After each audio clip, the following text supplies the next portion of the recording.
आज हम लोग पढ़ाई करेंगे कोऑर्डिनेट ज्योमेट्री, क्लास 10 की कोऑर्डिनेट ज्योमेट्री, जिसमें हमें मेनली देखना है डिस्टेंस फार्मूला और section formula. So before going to the coordinate geometry हम लोग कुछ बेसिक्स क्लियर करेंगे। उसके बाद डिस्टेंस फार्मूला कैसे ड्राइव करते हैं, सेक्शन फार्मूला कैसे ड्राइव करते हैं और क्या क्या शॉर्टकट्स हैं कि अगर आपको डिस्टेंस फार्मूला नहीं लगाना है और सेक्शन फार्मूला नहीं लगाना है, अगर 1 नंबर के मार्क्स के लिए आपको सिर्फ शॉर्टकट लगा के आपको अगर रिजल्ट आइडेंटिफाई करना है तो आप किस तरह से कर सकते हो। तो before going to any formula, first we will discuss about what is coordinate, what is x coordinate, y coordinate and what is the distance of any point from x axis और वाई एक्सिस। तो हम लोग ये सारी चीजें देखते हैं, फिर हम लोग आगे प्रोसीड करेंगे। ठीक है, तो हमारा एक ये प्लेन है जिसको अपने लोगों ने एक एक्स एक्सिस और वाई एक्सिस में डिस्ट्रीब्यूट कर दिया है, और जो एक्स एक्सिस होती है वो हॉरिजॉन्टल लाइन होती है और जो वाई एक्सिस है वो वर्टिकल लाइन होती है। अब हम लोगों को कोऑर्डिनेट में एक्स और वाई लेने की क्यों जरूरत हुई कि अगर मान लो कोई भी पॉइंट को अगर आपको दो पॉइंट्स में अगर अपने लोग क्यों शो करते हैं, जैसे कि एक्स वाई, ये 2 पॉइंट में अपने लोग क्यों शो करते हैं, क्योंकि मान लो अगर आपका कोई प्लेन है, मीन्स मान लो आपका कोई फ्लोर है या आपका और कोई प्लेन है, मान लो आपको कहीं एक पेपर है, आपके बहुत सारी लाइंस है, ठीक है। तो अगर मान लो आपको लाइन नंबर कोई बोले कि लाइन नंबर अगर 5 में अगर कुछ इशू है, तो लाइन नंबर 5 में तो बहुत सारे लेटर हो सकते हैं, कौन से लेटर में इशू होगा वो आपको पता नहीं चलेगा। तो लाइन नंबर 5 और लेटर नंबर अगर मान लो 6 अगर बोल दे तो आपको पता चल जाएगा कि इस लेटर में इशू है या इस कैरेक्टर में इशू है। तो आपको पर्टिकुलर क्या हुआ कि line number plus line number इधर से और लेटर नंबर इधर से, दोनों चीज आपको पता चलेगी तो आप पर्टिकुलर उस लेटर पे जाके हिट करोगे। नहीं तो क्या होगा, अगर आपको सिर्फ लाइन नंबर बता दे कि ये लाइन में कुछ इशू है तो आप क्या करोगे, उस लाइन में सारे लेटर को सर्च करोगे कि क्या इशू हो सकता है, कौन से लेटर में इशू हो सकता है। इसी तरीके से मान लो आपका कोई एक सोसाइटी है जिसमें बहुत सारे रोड्स हैं, ठीक है।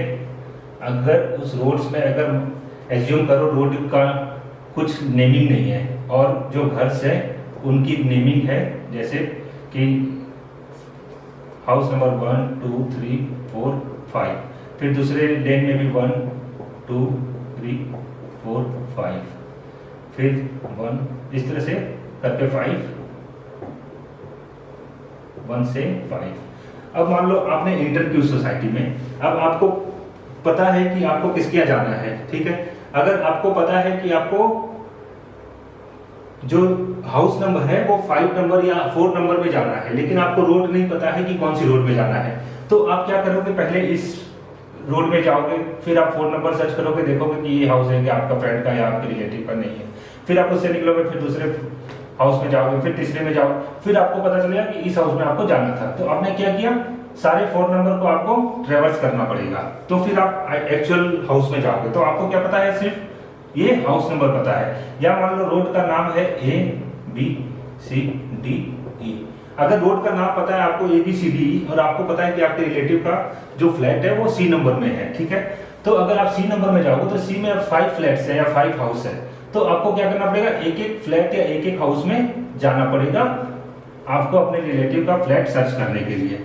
तो आपको सारे जो सी जो रोड है उसके सारे के सारे फ्लैट्स में आपको जाना पड़ेगा, तब आपको अपने रिलेटिव का फ्लैट मिलेगा। लेकिन अगर आपको एक्चुअल पता है कि किस रोड में और किस फ्लैट में आपका फ्रेंड या रिलेटिव रहते हैं, तो आप क्या करोगे कि आपको अगर उसने बता दिया कि मैं C4 में रहता हूँ, आप C4 में आ जाना, तो C4 आपको पता है कि आप पहले इधर आओगे C, ठीक है, और फिर आप इधर से इधर 4 नंबर पे जाओगे, तो ये C4 हो गया, तो आप सीधे वहां पे जाओगे तो आपको फ्रेंड आपका मिल जाएगा।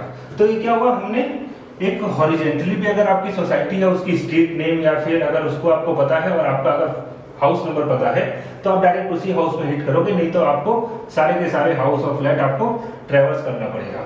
इसी तरीके से कोऑर्डिनेट ज्योमेट्री में क्या होता है कि अगर मान लो आपको कोई एक एक्स एक्सिस दे दे कि आपका एक्स एक्सिस में यहाँ पे कोई पॉइंट है,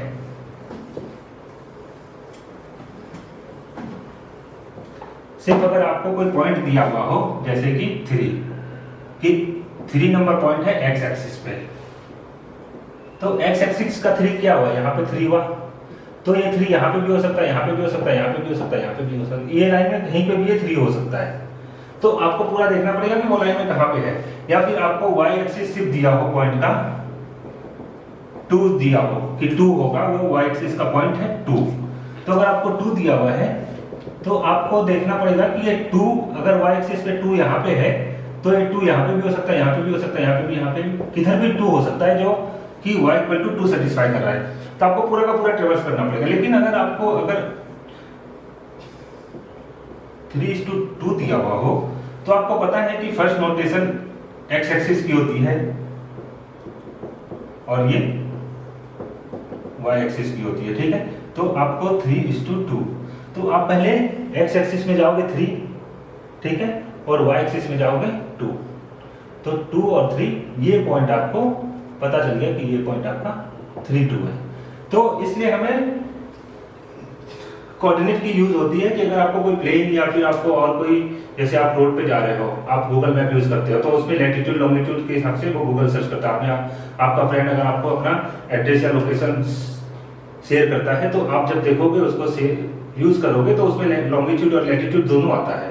क्यों? क्योंकि वो एग्जैक्ट पर्टिकुलर उस पॉइंट को पॉइंट करता है। अगर आपको सिर्फ लॉन्गिट्यूड देगा तो फिर आपका एक बहुत बड़ा सर्किल हो जाएगा जो कि आपको पता नहीं चलेगा कि उसमें कौन सा एक्चुअल में पॉइंट है, और या लैटिट्यूड रहेगा तो भी आप पता नहीं कर पाओगे। तो एक्चुअल पॉइंट को पता करने के लिए आपका दोनों पॉइंट्स आपको पता होना चाहिए, तब वो आपको एक्चुअल पॉइंट पता चलेगा कि आपका कौन सा पॉइंट है। तो ये बात हो गई हमारी कोऑर्डिनेट ज्योमेट्री की बेसिक यूज की।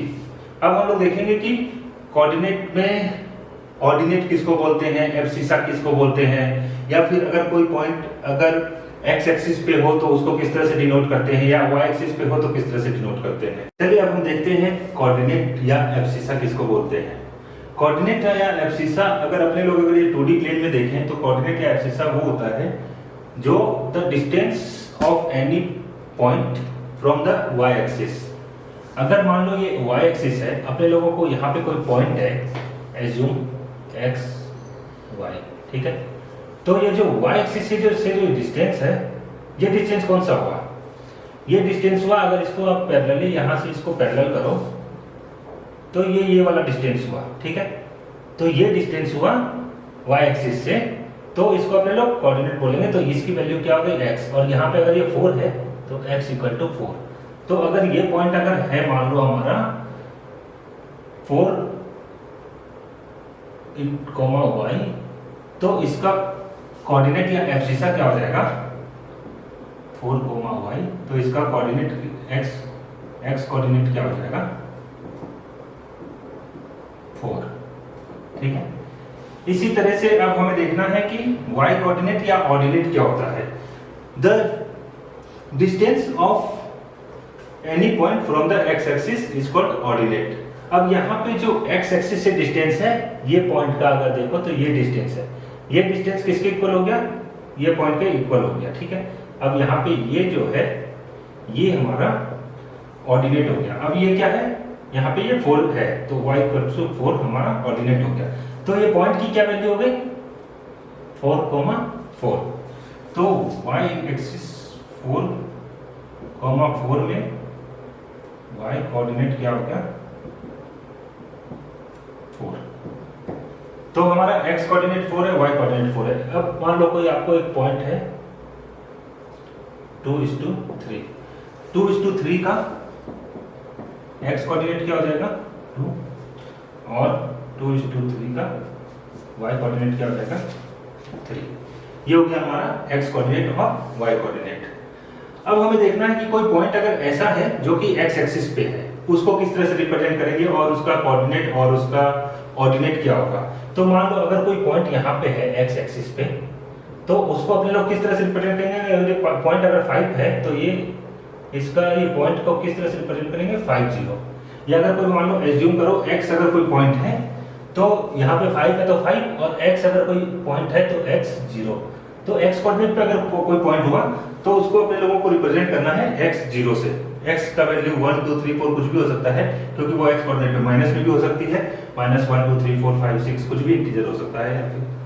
और फिर अगर कोई पॉइंट अगर y एक्सिस पे है तो उसको अपने लोग रिप्रेजेंट कैसे करेंगे। मान लो यहाँ पे कोई पॉइंट है, तो अगर y एक्सिस पे है तो x की वैल्यू क्या होगी यहाँ पे 0 और y की वैल्यू 6, तो अगर कोई पॉइंट अगर y एक्सिस पे है तो उसको भी लोग किस तरह से रिप्रेजेंट करेंगे 0,6 से, या फिर इसको अगर जेनेरिक टर्म में बोले तो 0,y से।